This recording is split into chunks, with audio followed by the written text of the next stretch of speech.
Engagers, this is Professor Game, where we interview successful practitioners of games, gamification, and game thinking who bring us the best of their experiences to get ideas, insights, and inspiration to help us in the process of using games and gamification in our daily lives, for example, to learn what we are teaching. And I am Rob Alvarez. I work at IronHack, teach at IE Business School University, and so much more, and host this podcast.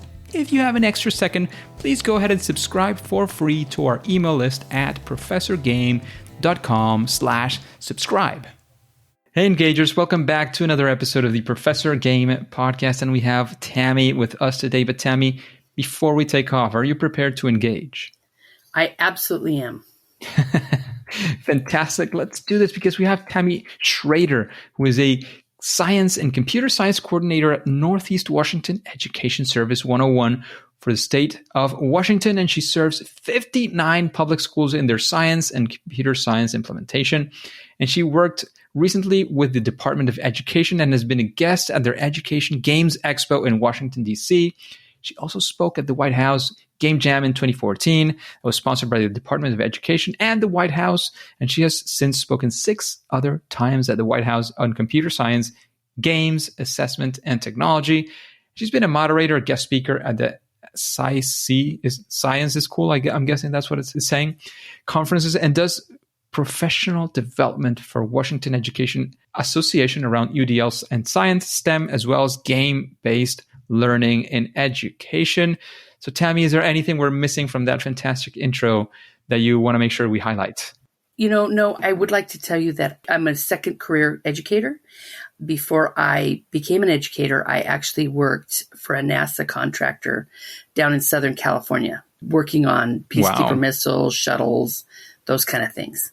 So it is not rocket science, is a typical thing that people say. I say that a lot in my classroom, and I would tell students, you're going to hear that a lot because I know. So that was kind of my tagline, and students loved it. It was great. Great, Tammie. So talking about, that tagline, your daily work, we would like to know, what is, being Tammie in this week, this month, last time you went to work, whatever that looks like. We want to sort of be in your shoes for a bit and understand what does that look like. What are you doing these days? Hey, that's a fun question, only because I don't have 2 days that ever look the same. And that was true when I was a teacher as well. But so I work for an organization, an educational service district that serves 59 districts, and it looks like a whole lot of stuff. So when the state of Washington passes initiatives, the recent one being climate science under Dr. Ellen Ebert, what that means is I present a plan to get climate science out into our districts.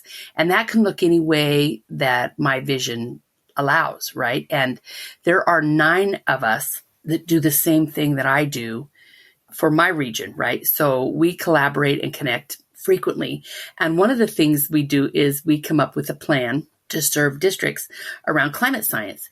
And the cool thing that I get to do is my plan looks a whole lot like game-based learning and gamification. And so I get to create programs like that. The other thing it does is I create a lot of professional development for teachers around our science standards in the state. We have adopted the next generation science standards. So I get to do that. It can mean anything from talking to districts to going out and visiting districts. So when I saw this question, I had to laugh because last week, one of the things I did was I actually went out to a Colville school district in our northern region, and I got to tour 4 different industries that are trying to serve students because we're trying to get students internships into schools. So my job looks kind of like I'm legislatively required to do certain things like climate science.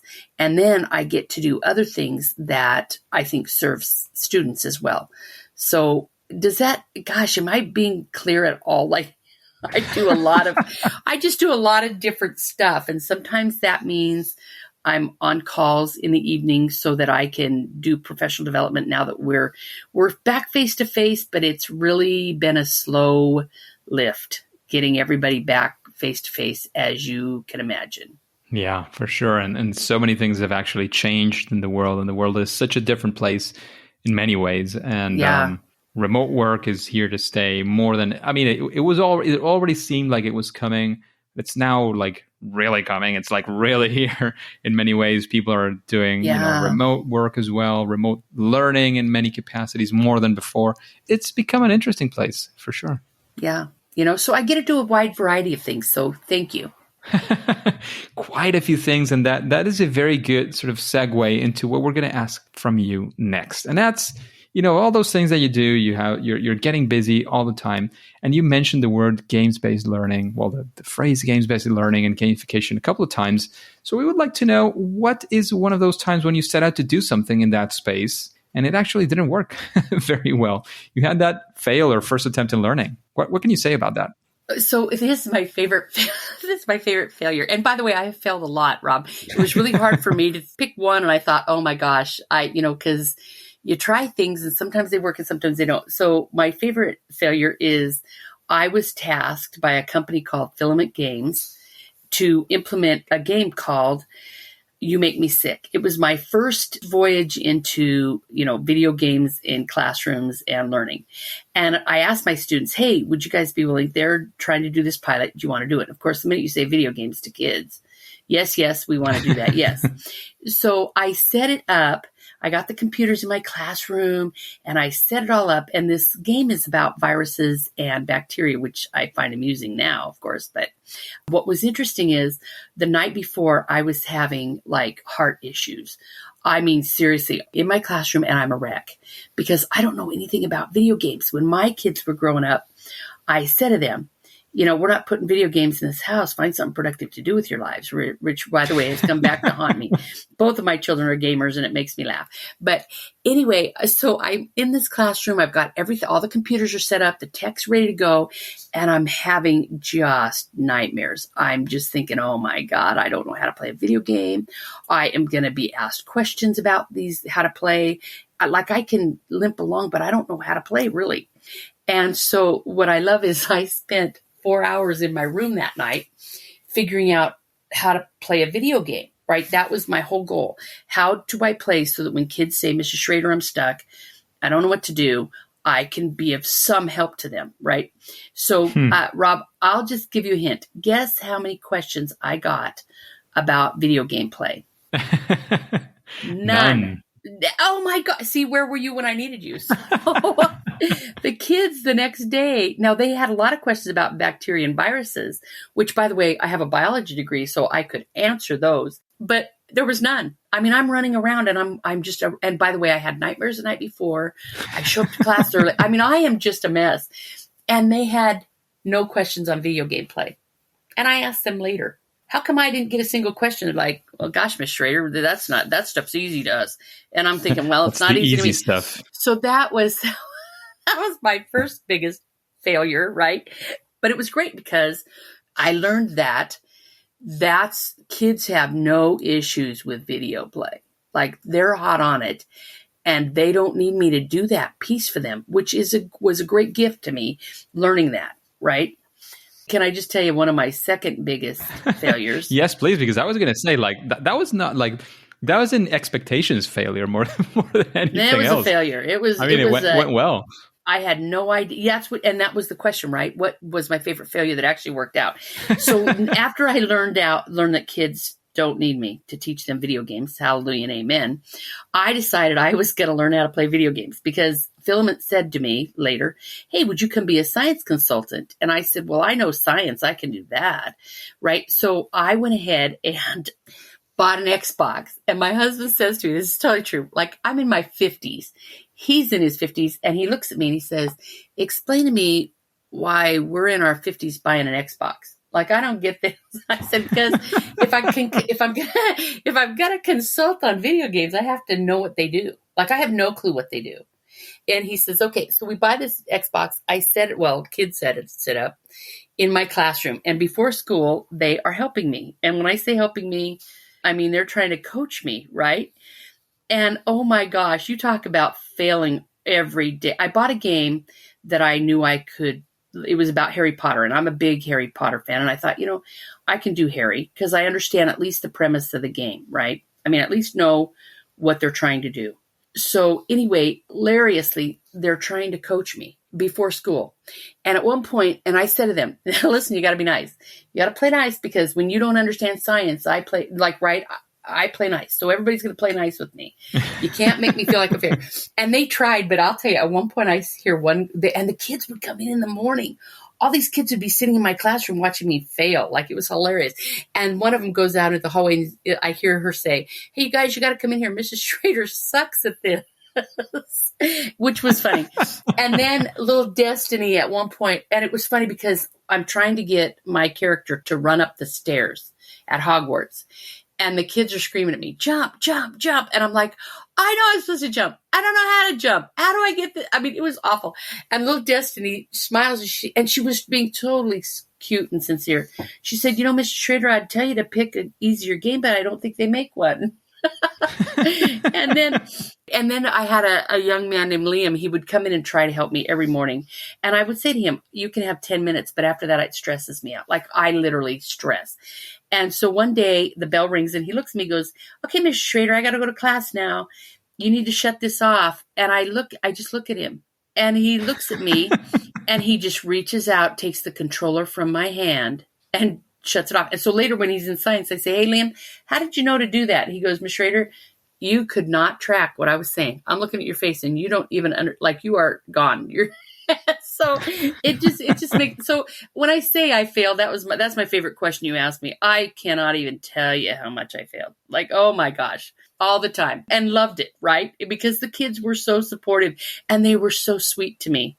Ms. Schrader, it's okay. You'll do better tomorrow. Anyway, and I have a lot more of those stories. Trust me, I fail a lot. But anyway, there we are. That sounds great, and I think it's a cool story of you not necessarily playing games and doing great with games in your classroom, right? Like, after this experience and doing all this, you brought them to a classroom. Your students didn't have any doubts in the gameplay, clearly, and I'm sure that what happened in the end of the classroom was very, very interesting, and the kids learned a lot. And, I don't know if you want to have any quick comment on what happened after. Like, what was the experience of the students? Because, as I said, it sounds like a failure, like internally and to you, but I'm sure that the experience for the kids was at least a lot better than what they used to have before. Yeah. And so one of my favorite successes that came out of all of that was when they played this first game, they were like, Ms. Schrader, I don't know, this game, I don't like, and they started talking about things they didn't like about the game. And I said to them, well, here's the thing. This company is making the game for you. So you might want to tell them how to make it better. You're the market. And they did. And so every class I had, I think 4 or 5 at the time, I don't even remember anymore. They gave me a list of stuff that they thought they could level up here. Or they could do this, or they could, you know what I mean? You know how kids are. They have suggestions about everything. And so what happened is when Dr. Matt Marino called me, he was the guy doing the interviews. And Matt is steeped into game-based learning in Orlando. He's amazing. He's got programs there now. And he used to be a special ed teacher, which is even better. But anyway, Matt called me, and this is how Matt and I met. And he said, we're doing his exit interview because I had participated in the study. And I said, hey, kids had some trouble with the game. And he goes, oh, I know. I said, well, I got 8 pages worth of stuff that they struggled with. And he said, what? And I said, well, I just asked them. If you ever want to know what kids think, you just ask them. They'll tell you. It's my favorite thing about teaching middle school. And he said, can I have those? And I said, sure. So I sent them off to him.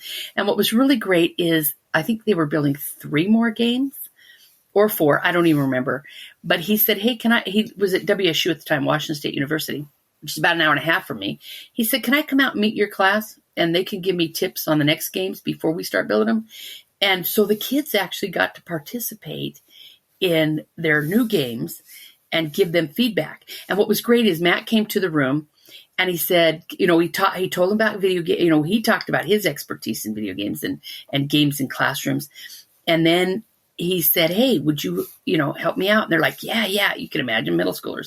And so what was great is I'm standing at the side of the room and I'm taking notes. He said, what do you think about this, this, and this? And they start feeding him information about how to build a video game or what they think would be interesting in that. You know what I mean? And I'm standing at the side and they would say things that I didn't even understand. Like they were speaking in words like, at the time, I think, level up. I don't even know what that means at the time. Like, I don't even know. And they were using all this vocabulary. And I finally turned to him like, I don't understand. And he sees the look on my face. He goes, you don't need to understand. Just type what they say. So I am over there typing their feedback, which I don't even understand. But what was great about that is afterwards, I say to the kids, what are you even talking about? What does this even mean? And so they're explaining video game jargon to me, right? And that was, to me, a huge success for kids, right? Because now they are getting to actually advise someone who's building the game on how to build the game and what to do. It's great. That was a success, I think. Sounds very successful. Very nice. Picking up all of that feedback and then maybe seeing at least a part of it being implemented in the future sounds great. Very exciting for you and for the kids, for sure. For the kids, not for me. I didn't have a clue what they were talking about, by the way. But now you can look back and understand many of the things they said there, I'm sure. If you look at your notes, it'll be like, oh, okay, oh, here that's it goes. what they were saying to them. Yeah, and it was just such a powerful experience to connect them to somebody at a university who went into special ed teaching and now works with video games, right? Like, that's pretty cool for them. Yeah. Yeah, very, very cool. And Tammie, when you're going to introduce a game to your class, or maybe if you're even going to create a game or some sort of gamified structure for a class or for professional development, as you mentioned as well, do you have some form of a process? Like, how do you do it? Like, how do you approach this? Oh, that's because I have as many answers for as many PDs as I've done. So it depends on my audience and their need. So I will tell you that Washington Education Association under Annie Lamberto asked me to create my colleague and I, Al Gonzalez, and he works across the state. So it's kind of fun. We get to collaborate together. They asked us to build, I want to say 7 or 8 workshops on game-based learning, game-based learning and then gamification, which you and I both know are different things. So now the audience for that is, I'm just teaching people how to implement games. That's the audience. So when I built that workshop, I build it like, how do I say this? I build it and think, okay, before I knew what game-based learning is, maybe we should define it. And no, I'm not having them read papers on it, because that, that's, if you're going to teach game-based learning, you do it through games, right? So that's what we start doing. We create little games and start really small. Like, those workshops start with games like rock, paper, scissors, because I want to show them that, first of all, you can play games with even little kids. Even my 5-year-old granddaughter, Maisie, she plays rock, paper, scissors with me. So kids can understand rock, paper, scissors at a very young age, right? And the second thing is, I don't have to buy any equipment. We don't have to, and so you take them from small, and then you start introducing other things, escape rooms and puzzles. And then you start looking at other ways. And the other thing that I like to do with teachers is show them ways that they're already probably implementing it, but they just didn't know it. And that's my favorite comment when you do professional development teachers, when they say, Tammie, we were already doing this. We just didn't call it. We just didn't, right? And then you say, okay, now let's expand it to include things like standards, right? Because when I was in a classroom, it's okay to use game-based learning, but I had to include standards, right? I'm tasked with teaching NGSS. I was a 7th grade life science teacher. So that looks a lot different to me than if I just have to implement games, right? I did have a district say to me, hey, Tammie, we just want to do an after-school club. So the cool thing about that is that you don't have to implement the standards, right? You just get to play that, because it was an after-school thing you just wanted to do with kids. And so it depends on the target where I start. So I'm actually doing a presentation at NCCE, which is our technical organization out here in Washington. Well, actually the Northwest. It's not just Washington State. And we're getting ready to present a Minecraft experience for teachers. And that's a lot different, right? Because I'm assuming that if teachers are signing up for something called Minecraft in education and how to use that they come with a little bit different knowledge than if they are just walking into an introduction class. That makes sense. Did I answer your question?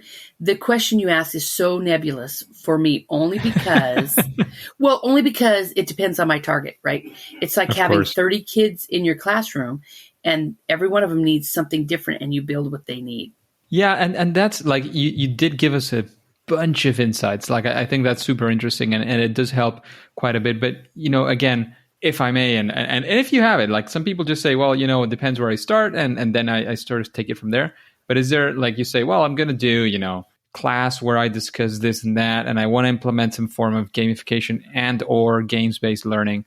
How would you Right. even start? Like, what is the first thing that you do? Like, Oh, understand your okay. audience, and then, Right. I don't know. Which is How does it so look let like? me give you can I give you a real life example? Sure. I have been tasked with teaching a climate science class for non-scientists through Whitworth University. I start the class in 2 weeks. So I want to implement game-based learning with them, right? So where I start is climate science, because that's the topic, right? Yeah. So I'm not shooting in the dark.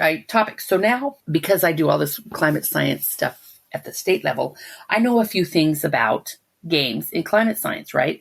Lindsay Trope out of Buffalo, we have contracted with her, and she has created sandboxes and given us, sold us licenses so that we can work with her product, which is, by the way, phenomenal, because she does a lot of work around climate science in games. And the cool thing about Lindsay is she started it from the ground up with NGSS. So she has built these games. So what I'm saying is, when I look at creating a syllabus for these people, first of all, I know they're non-scientists, but that doesn't tell me really anything, because they're not science people, because I teach science methods for universities as well.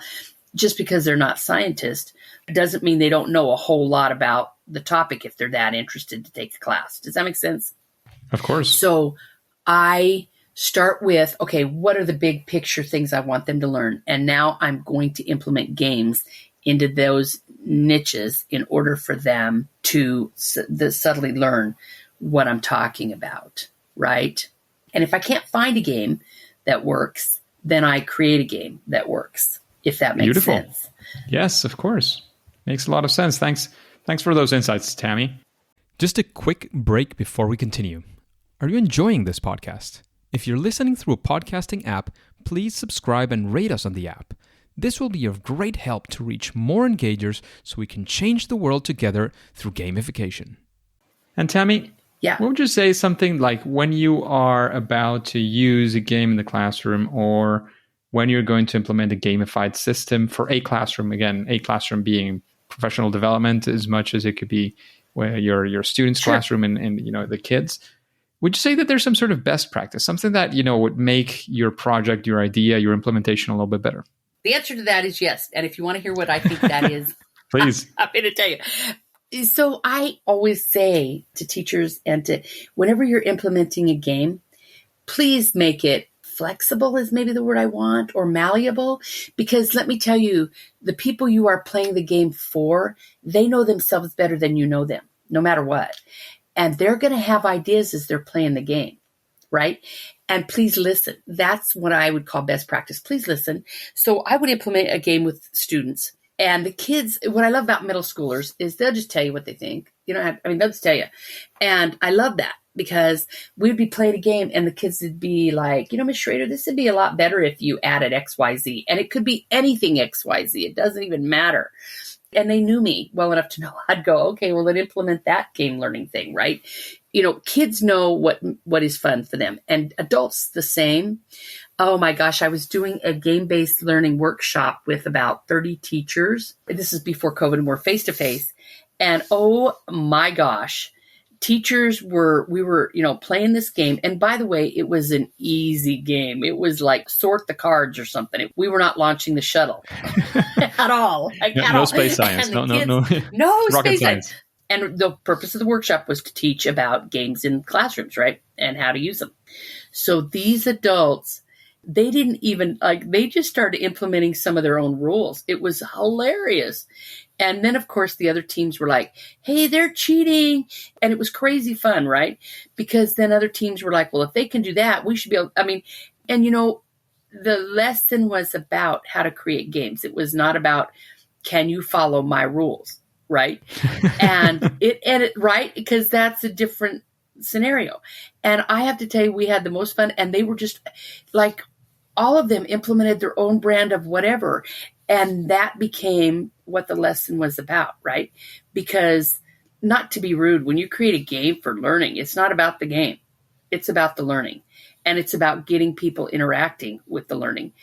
And what I loved about that experience, in fact, I was laughing so hard at one point, I'm standing up at the front, because the teams are just what I call cheating, but I used to tell kids, if you're not cheating, you're not trying hard enough, And when COVID hit, when I was doing a PD, and I had teachers say, well, yeah, Mrs. Schrader, but what if the kids will cheat if we give them assignments to do at home?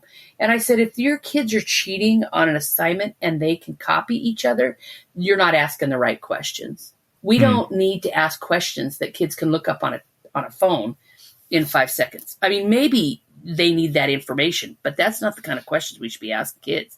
Good Lord, we should be asking kids how to solve climate science. And man, if you can find that in a book, please let me know. Right? Yeah. I mean, so to think anyway, in general. Yeah. Let's just, I just want kids to think. And that's the one thing I think that games do better than almost anything else, because kids will interact with them fearlessly, right? They're just fearless. And that's not true when I teach science labs or whatever. They think there's a right answer. They think they have to get to it. And to educate kids out of that model of thinking is hard. It was the hardest thing I think I ever faced in a classroom. Makes sense. It's asking people, not just getting, but asking people to memorize something is kind of comparatively Worthless. easier than asking them to actually interpret and think about things, which require sort of higher thinking, right? Yeah, and here's my plug.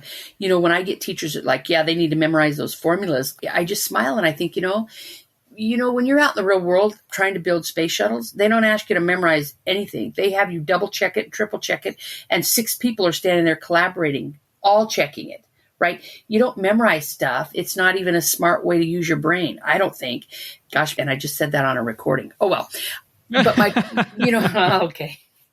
But do you know what I'm saying? Why would we bother to have kids waste space on that? Or anybody, And I don't think kids memorizing formulas is helpful. I don't think it's bad to expose them to them. I don't think it's bad to say, you know what, if you're out in the field and you're looking for the area or the volume or whatever, you may want to know this stuff. But to have them waste their space to memorize it I just think it's not valuable. Not as useful as many other things, for sure. Not as useful as application. Yeah, for sure. So, yes, you said it out loud. Yes, you said it on this recording, and the engagers will be with you. Memorizing is I mean, it is useful for many things. I'm not going to say it's useless. Exactly. But having school revolve around memorization and university and I'm not sure we're getting to the right place. Lawyers need to memorize many things so that it sort of comes to mind easier. But I'm not sure if memorizing is the exact thing that they're used to. I do remember, not with a lot of love, having teachers and even professors saying you need to answer here not only the right answer, but where, in which page, what paragraph you found it on. It would be found on the book. It's total waste of time. Well, what if the edition I had was the next one or the previous one? Why would it be relevant for me to look for that? In a month's time? I'm not going to say in 10 years' time. In a month's time, how is the paragraph, line, and the page going to help me in anything? So. I'm with you. We have cell phones that will look the stuff up. Yeah, and tell us what the line, paragraph, and page was. Yeah, right? It will, right? If you need it, but since you don't, it's probably not going to tell you ever. Basically, because we don't need it. But yes, I'm definitely there with you, Tammie. I think memorization has its place, but it's not what school needs to be about, for sure. And talking about, recommending people to do this or that, what would you say is a person, if he or she comes to mind, of course, that comes to mind when, you would recommend the engagers, you should listen to this person. And of course, hopefully we'll be able to bring that person to Professor Gain. I have a lot of people I love listening to. So I have a list, but one of my favorites is Tracy Fullerton at USC, created a game called Walden. I love listening to Tracy. She's passionate. She's, you know what I mean? And she has a lot of helpful hints. And she's been doing this a long, long time. Jane McGonigal is another person that I just love listening to. Jane, yes. We need to have her on. Yeah, she is a rock star. Can I say that out loud? And she's got a new book coming out next week. And I'm not trying to plug anything for Jane, but I'm counting the days till it releases. I ordered it 6 months ago, right? I know. So I'm sorry. And I don't but if you're going to ask me the question, I'm going to tell you these people are Constance Steinkuhler. If you've ever heard of her and met her and her husband, No. Kurt Squire, It's the first one you mentioned I hadn't heard of. Oh, they created a program out of the University of Wisconsin. And since then they've moved to Irvine. I don't know what the name of that university is there, but they're actually holding a conference. They used to hold the conference in Wisconsin. They've now moved it to Irvine. She has done a whole lot of research, and it's just interesting to listen to her talk about what she's learned around working with kids. I'm sure you've heard of James G. Yes, of course. Yeah. And I don't, oh my gosh, I got to see him speak at a conference in Wisconsin when the conference was held there at the University of Wisconsin, but I could listen to him all day. And what I love about James is that he takes this into not just education, but politics and everything, right? And he's just powerful. Plus, I think he is just brilliant, of course. And then two more. Can I give you two more? Is this? Well, it's a you're in a streak, so I'm not going to stop it. Okay, thanks. When you asked that question, I just thought, I don't know how many you want, but I mean, there's so many people, but Bron Stuckey out of Australia doing the research on Minecraft is amazing. And so you have heard of her. Good. I actually met her, I think it was a couple of years ago, last time we were in Orlando in the conference Serious Play. I met her there, I think. Yeah. Yeah, I think so. She has a lot of really strong opinions about women in any field, right?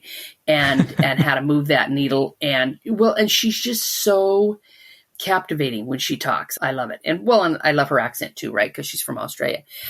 And then I know it's just pleasant to listen to her. And plus she's brilliant. Like, oh my gosh. And then the other one would be Dan White. I don't know if you know Dan White out of I think I've heard of Dan, Games. But I'm not 100% sure. Yeah. Like he is always cutting edge, and I don't want to, but they just partnered, Filament Games just partnered with First Lego League because Filament Games created a game on how to build a robot. It's a game and you play it online and you build robots to do certain tasks. And they did this big challenge, and they have just partnered with First Lego League, which is a big deal in Washington State.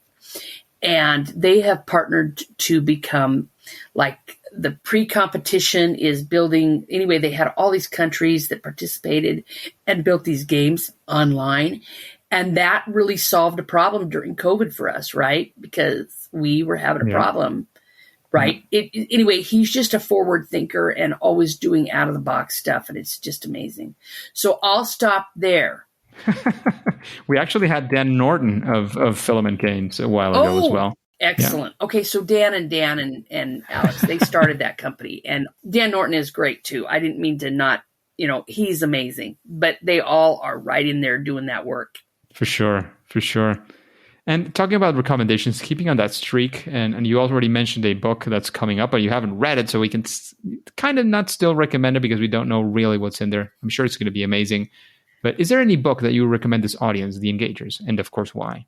I guess when I started along this path, and this is after I started, like, not to be rude, but when I started working with games and kids, I didn't know there was a whole community out here doing this work. I mean, I have now like bookshelves full of books on games and whatever, but one of my favorites is Matt Farber.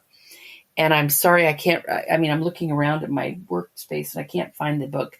But it's Matt Farber, and he talks about Gamify Your Classroom, I think it is. I think that's the name of and then Reality is Broken by Jane McGonigal was the first book I ever read, and it was just extremely powerful. Yeah, definitely. The narrative by Jane is definitely fantastic. Absolutely fantastic. So thanks for those recommendations, Tammie. Very, very good books as well. Very good authors, indeed. Yes. Can I tell you that I got to talk to a gentleman last week? His name is Dr. Paul DeVarcy. He's out of Canada. I want to say, do you know Paul? I would love to see you interview Paul. We've had him a couple of times on the podcast. Okay. Indeed. Yes, he just relatively recently created his own company with a partner from Mexico as well. Yes. Yeah. So he actually did an interview with Jane last week on her book. So I haven't read her new book, but he has, because he got to ask her questions and interview her. So I just want you to know that he said, I can't wait for you to read it, Tammie. And of course, he couldn't tell me anything about it, right? Because it hasn't been released. And by the way, Matt Farber's book is Gamify Your Classroom. I just looked it up. Thank you. Yep. But he did say the new book is just exceptional. So even though I haven't read it, he's read it. Good stuff. Good stuff.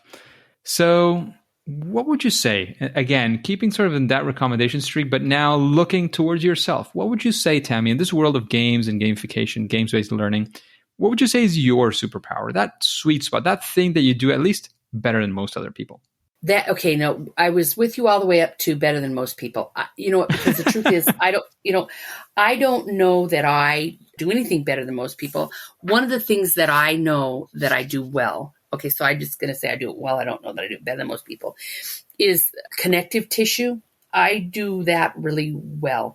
I have been told by my participants that I'm very engaging when I do PD, so I know I do that well.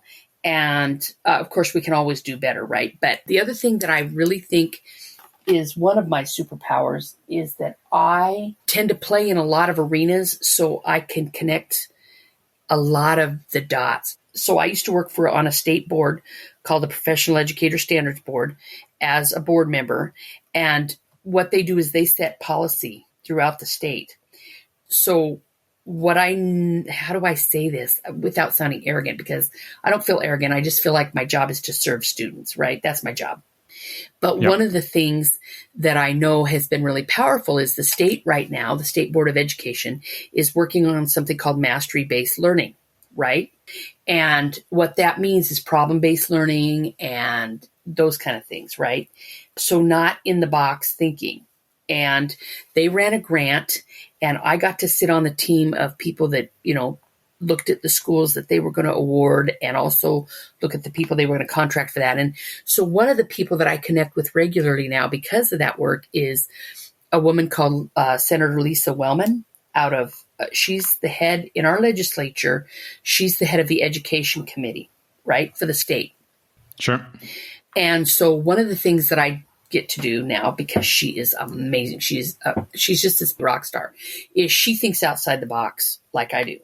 And one of the things that I get to do and have been blessed to be able to do is she and I have regular conversations about how to implement games and why we implement games and why we look to the next thing and why we should be letting kids drive buses around work, right? Not actual buses, but like they should be driving like, oh my God, all of a sudden I realized that might have sounded like, but why aren't we letting kids have a say in how they're best learning and what they're doing? So I get to do a lot of work with her. And like I said, she's on the cutting edge all the time. And then I get to work with Washington Education Association. So networking and putting things together and putting people together that can create great work, I think that's something I do well. I don't know that I do it better than anyone else. I just think I do it well. That sounds definitely like a superpower. And you probably do it better than most other people in the world because, I've heard on a podcast many times, and this was a guy who started to study law. And apparently in U.S. courts, you are an expert on the subject matter if you know more than the rest of the people in the room. And I'm pretty sure you can fill quite a few rooms with the people you know more about this than them, or at least do it better. So I definitely think you're an expert. You definitely think you do it better than most other people. So congrats on that superpower you have, Tammie, for sure. And now that we've sort of discussed that you didn't used to play games, you started to learn a little bit. What would you say is your favorite game, Tammie? Oh my gosh. I have a lot. In fact, we just had to buy shelving in my house because I play board games. So one of my favorite and my husband's like, you never do anything part way. You just go all out. So now we have shelves of these games, right? Because I'm really interested in looking at them in an educational way. So if you've never played, I'm going to just tell you, if you're asking me my favorite apps on the phone or my favorite board game or my favorite game to play on Steam, there are different answers. One of my favorite board games is called Wingspan, and it teaches, oh gosh, I can't even describe this. Wingspan is so good. And the person who designed it and built it was somebody who loved birds, and I love birds, so it speaks to me, right? But it's all about, reproduction and survival, and there's all these other science concepts, but it's just so good. Sounds fantastic. One of my favorite apps on my phone, I play a lot of a game called Toy Something, and what's really interesting is I've never understood why I played that game until I read some research, because I am working on my doctorate around this. And by the way, can I make a plug for Gonzaga University? Because Go ahead. Not to be rude, they just won yesterday and we're in the Sweet 16. So I just am really excited. But one of the things that I think is fabulous is I was reading research on it and why people choose games they choose, especially around what I call mindless games, which doesn't sound very kind, but I play this game where you just have to match things and blah, blah, blah. And it talked about why your brain loves those games and what you get out of them and how it engages different pieces of your brain in order to clear the way for other things that you spend time working on or doing, right? So my husband, who will not be happy that I am talking about him, he loves to play, he loves to play word games. And that makes me, because he doesn't really love words, that's not his superpower, but he loves to play word games. And so we play them together, and and I said to him, I'm just shocked that you download word games. And to this day, but then I read the research on why he might be doing that. Right. And how that engages a different part of his brain than it does when he's at work or doing other things, because he's a very hands-on person.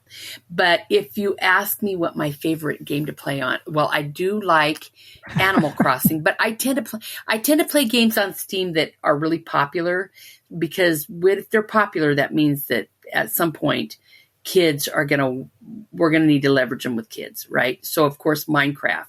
And can I just talk about failure? Minecraft, I had to actually, I don't know if you've heard of Stephen Reed out of Scotland. He actually mentors me. And Stephen Reed has gone all over the world. He's another person you should get to talk, because he is awesome. And he does work all over the world, right? And he now works for Microsoft, because they recruited him intelligently enough, because he does all this work with Minecraft. I mean, he does esports in Minecraft, and he's just amazing. But anyway, he is actually tutoring me and mentoring me on how to play Minecraft, and he's got his work cut out for him. Let me just tell you, and I've asked kids a million times, seriously, I struggle with Minecraft, and only because it's not my superpower, right? But I ask kids all the time, why do you play this? What is it about this? And every single one of them, creativity. We can do whatever we want, and there are no boundaries, and there's no, you know what I mean? And I think, okay, so that's what kids are telling us, so we need to be listening to that. So I'll finish there. Thank you for asking me what I play. There you go. Quite a few things that you're playing, Tammie, for sure. And before we let you go, before we take off, would you tell us, if you have any quick final words, and of course, where we can find more about what you're doing in this world? Oh, where you? Oh man, I don't know where you can find more. More about. I do have a Twitter account, right? Tammie Schrader. There you go. I'm not always whatever. I have a LinkedIn account. I mean, you can find out more about what I do there. We're also publishing on the WEA workspace when I work for them. There, we have an ESD website that will show some of the work we're doing. And you asked me what was the question? What? If you have any final advice, any final words in general, if there's anything you didn't mention that you'd like to put in. So I can't say this enough, and I probably already said it, but I'm going to say it again.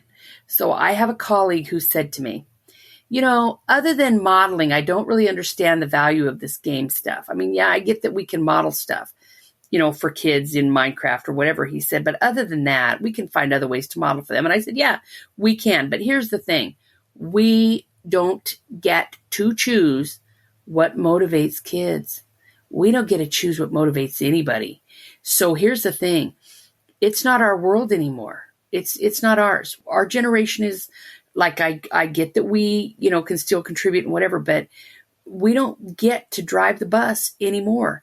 Kids are driving the bus. And if this is the thing that works for them and speaks to them, we have to be able to relate to them in a way that they choose, right? I took up texting, not because I love texting. I remember when texting came out, on a phone, And I thought, well, this is the silliest thing I've ever heard. And just call the person, right? But I mean, that's how I felt. But my daughters were teenagers and they were getting ready to leave, graduate and leave. And I thought, here's the thing. I don't get a vote anymore, right? If texting is how they communicate, then I need to join their world. They don't need to join mine. Right? And so I think the thing I think is most powerful is you don't get to pick what motivates kids. So we need to join their world. And let me tell you something, games are their world. And not to be rude, I think games are the adult world. But somewhere along the line, we forgot that education could be fun. It's almost like a swear word in education, because when I do workshops, people go, well, this is fun. And I'm like, when did we have to stop being fun? And in fact, if you look at the research as a science person, we learn better if we're having fun. God forbid, right? I mean, so why aren't we making it fun? And that's my final word. There you go. Final words. Thank you very much, Tammie. Thank you for being with us today. Thank you for investing this time from the west coast of the U.S. to all the way down to Madrid over here where Professor Game's headquarters are based. Thank you for doing all of that, for investing that time, sharing all of your knowledge, your experience, your ups and your downs, all the way, all the recommendations as well that we got today. However, Tammie, Engagers, at least for now and for today, it is time to say that it's game over. Hey, Engagers, thank you for listening to the Professor Game podcast. And remember, if you want more interviews with amazing guests like Tammie, go to professorgame.com/subscribe and get started on our email list for free. That way we can be in contact. You can reply to those emails. We can be sending you interesting information about the world of gamification education and the world of Professor Game for sure. So before you go on to your next mission, remember to also, perhaps if you want, subscribe or follow for free using your favorite podcast app, the one that you're using, hopefully, to listen to this podcast. And then you will be able to listen to the next episode of Professor Game. See you there.